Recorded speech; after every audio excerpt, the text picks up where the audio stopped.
How do you do it? It's a question that I hear all the time, not about the edits or the riding, because I'm not that good at either, but about the lifestyle. People often ask me, how do you afford those motorcycles? How do you support your family with a YouTube channel about obscure dual sports? How do you make all this time to travel? Well, I've made videos about the ways that I make money, the cheap gear I use, the inexpensive motorcycles that I buy, and stuff like that, but there's a lot more to it than strapping a camera on my head and working hard and editing and putting myself out there on social media. And I recently met a couple who, like me, decided to buck the system in favor of an adventure lifestyle.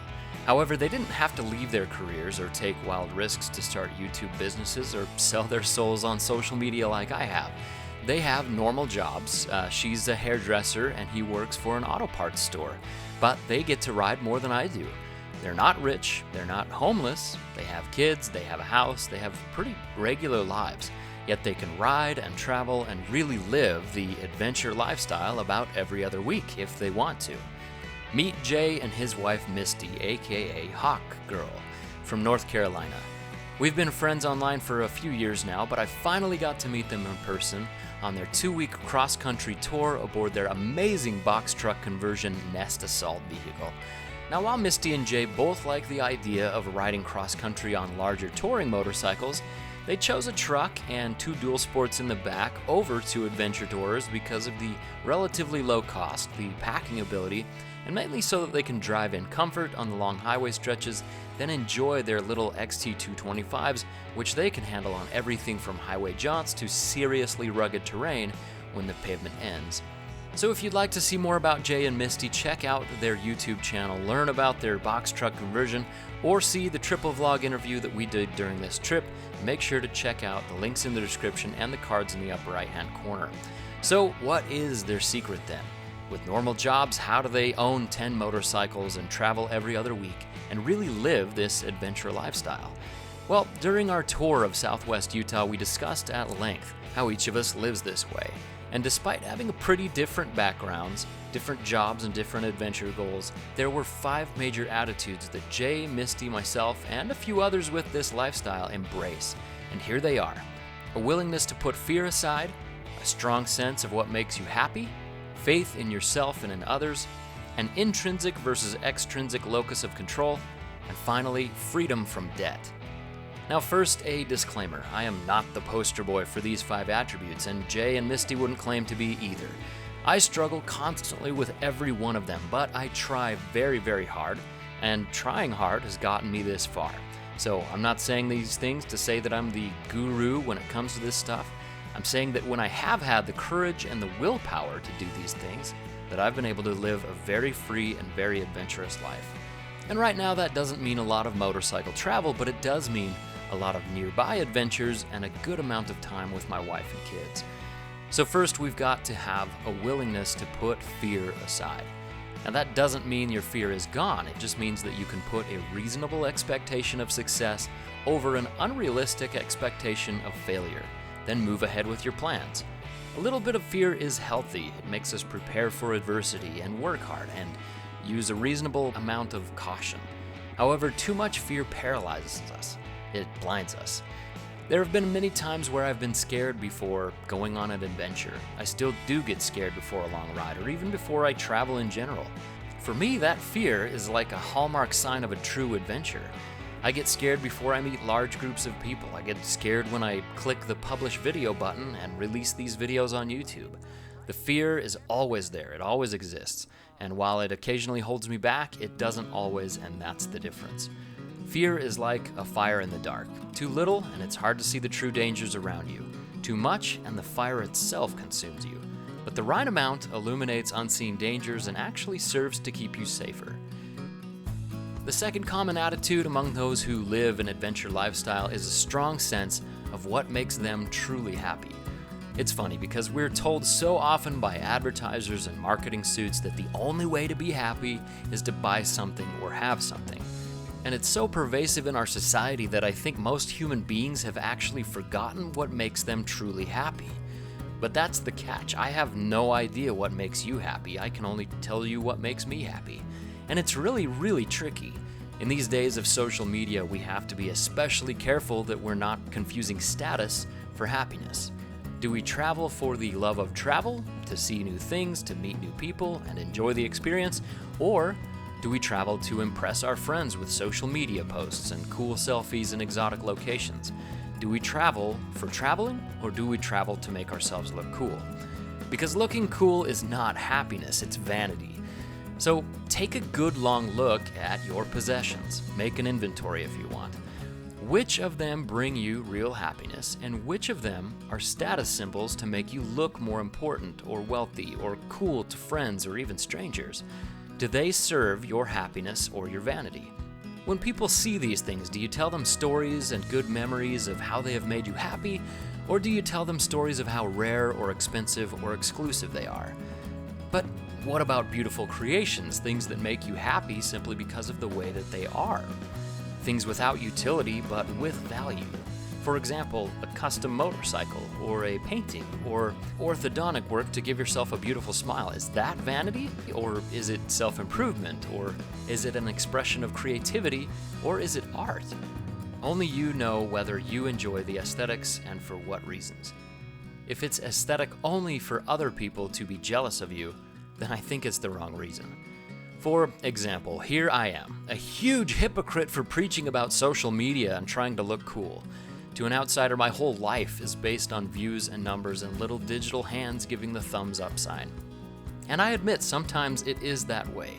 In fact, I find that my life is most miserable when I focus on popularity and numbers, and most happy when I create content for the sake of creation and the love of riding and to share this passion with others. So here is my litmus test. If everybody on Earth had the same possessions that you had, would you still find satisfaction in these items?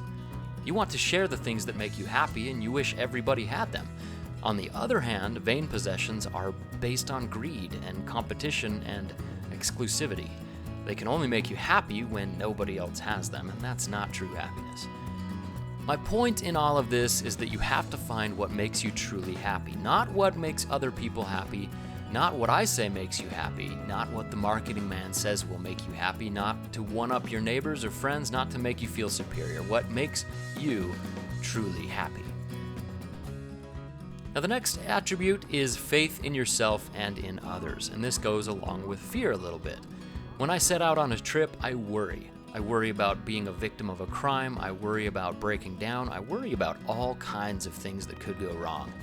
And I need to have faith in myself, faith that I can overcome obstacles, faith that I can fix my motorcycle if I need to, or that I have the resources through others that I can get it fixed and continue on the journey.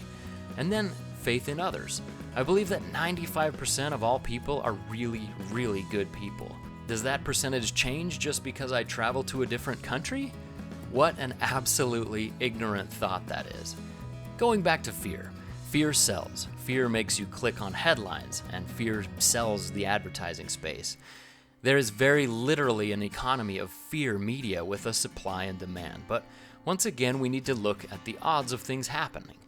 Bad things do happen every day, and bad people perpetrate those bad things. News media would have you believe everything bad in the world is happening right under your nose, just to sell some ad space. Now, a common trait among adventurers that I know is that we take bad news with a grain of salt. We'd rather hear good things. And personally, I choose not to read the news. And Facebook seems to be either people's best days or their worst days. And in either case, it's an exaggerated reality. In fact, I rarely even get on Facebook anymore because it's filled with so much drama. In fact, I'd say getting rid of Facebook, or at least limiting it, is a huge step in the right direction. Because when you're off Facebook, you're not worried about acquiring vain things to show them off. You don't go places or do things just to snap a selfie and post a status to show how cool you are to other people. You're not tempted to compare yourself with others when they post those kinds of pictures, and you're not subject to the barrage of terrible news and constant belittlement for your beliefs. Oftentimes, abstaining from news media and social media earns us the scorn of others who say that we're ignorant, or that we live in a bubble, or that we bury our heads in the sand. But what is the reality? Is the world and everybody in it really ultra terrible? Or is the world filled with 8 billion people who generally are pretty awesome? What the news tells us is most times the truth, but the big lie is how it's told. News shows us 4 or 5 negative truths in a literal sea of hundreds of millions of positive truths that we never hear about. So which world of truths would you rather be in? The one with 4 or 5 overblown truths, or the one with millions of unsung truths? Let's be honest here. The world you see and interact with every day is your real world. The world in the news? Maybe that's the head in the sand. But again, you can't be ignorant. Fear is like fire in the dark. A healthy reality allows you to see and deal with the truth around you. Most news would have you believe that you're in an eternal inferno, illuminating things far beyond your locus of control. And it's this locus of control that brings us to our next attribute, an intrinsic attitude. First, we'll define what locus of control means. A person with an intrinsic or internal locus of control believes that they shape their futures, while somebody with an external locus of control or an extrinsic perception believes that nothing is within their control, that just fate happens to them. A person with an intrinsic locus of control will rarely, if ever, say, "I can't." They very rarely make excuses. They are the proverbial captains of their souls. They have the wisdom to know that things do happen to them, that external forces are real, but they can shape any incoming force and know that they have a far larger control over their perceived world than the perceived world has on them. If you have followed my channel for a while, you know that one of my external forces, which ironically resides deep within my brain, is depression. And I'm wise enough to know that I have it, but I don't just lay down and die when the neurons don't cooperate. I try every way I can to beat it. So far, there are things that help, but it still rocks me far more often than I'd like. And sometimes those external forces are going to beat the crap out of us. But when external forces crush us under their weight, external forces can also help us lift that burden. Because when faith in yourself falters, that's when faith in your friends and loved ones is necessary. And now the final attribute, or rather a state of living in this case, is a freedom from debt. When you think about it, a lack of debt is a physical manifestation of all of these attributes combined, but it reflects most the true sense of happiness. It's actually really easy to get out of debt when you stop caring what other people think about you or your possessions or your status. You start seeing things for their utility instead of their vanity, and suddenly you're perfectly fine to drive an older car, to pass on the latest smartphone, and generally live within your means because you're grateful for what you have and realize that you don't really need more to achieve that real and lasting happiness. What is it called when you are forced to work? The dictionary definition is literally this: a person who is excessively dependent upon or controlled by something. And the example sentence, no lie, is the poorest people of the world are slaves to the banks. And it hurts to realize it, but when calculating our net worth, most of us are in the negative, and most of us are, by definition, slaves. We sold our freedom for gadgets, cars and phones and clothing and motorcycles, most of which we wouldn't have if we didn't care about looking cool. At this moment, what is making you go to work tomorrow? 9 out of 10 times, it's not because you absolutely love your job and you'd rather do it than anything else. 9 out of 10 times, it's because if you don't work, you can't pay your debts. And ironically, many of the things we go into debt for are a means to work in the first place.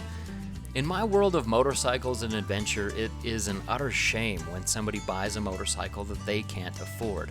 Instead of finding freedom, they find that they have to work harder and work later and work longer and stress more to have the very thing that they thought would bring them freedom sit rotting away under a tarp. So what happens when you free yourself from most debts? Well, you don't have to go to work, or at least you don't have to go to work as much. This also affords you opportunities to make money by trying things that you enjoy, because if you fail, then you're really not out much. It's not like somebody's going to break your knees or throw you in prison. If you fail on your own dime, then all you lose is your dime.